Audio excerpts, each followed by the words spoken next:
For some countries, the propaganda machine is run directly by the government with regards to workers, officials, the police department, the army, so it's very much vital with regards to getting the word out.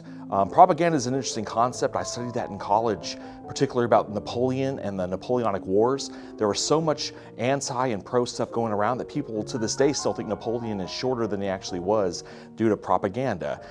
I don't believe it usually has a negative intent because the reactionary for that is to be a positive. Now, you may not agree with what that positive is. Clean up the streets, say no to drugs, support your law enforcement, but the idea is to have a positive impact on one side. Probably the war bond effort for World War II, because every actor that I can think of, from Basil Rathbone playing Sherlock Holmes, got up on the screen during this era of Hollywood, during the war, for you to support the war effort by donating money and buying these war bonds. I mean, that's kind of what got me into radio, was watching all these old-timey commercials about this sort of thing. Do your part, Timmy, support the can drive. You know, make sure that the GIs overseas are getting all the things they need. That's why we're growing victory gardens. It was all about a propaganda machine in place to be able to be successful to combat the Nazis and the evils of World War II.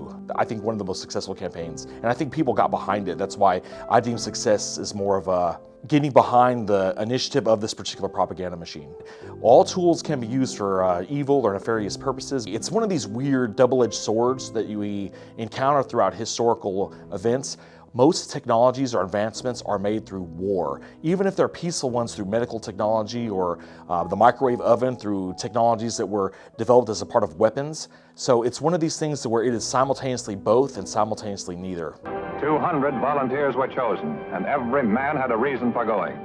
There were no planes to support them, no ships, no big guns, nothing but Yankee grit and deathless courage. But at the end of the day, I mean, propaganda is a government-sanctioned bit of media through newsletters, television, radio to support a cause of some kind, and whether or not you agree with that is a whole different matter.